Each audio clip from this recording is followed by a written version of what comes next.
इयत्ता पहिली नवीन अभ्यासक्रम युनिट 3 आणि 3.1 ट्रॅफिक सिग्नलमधील ह्या वाक्यांचं वाचन मुलांनी करायचं आहे। वाक्य मजेशीर आहेत, मुलांची जीभ घसरते वाक्य म्हणताना।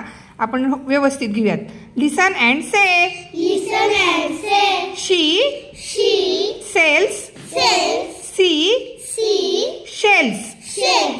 शी सेल्स सी शेल्स।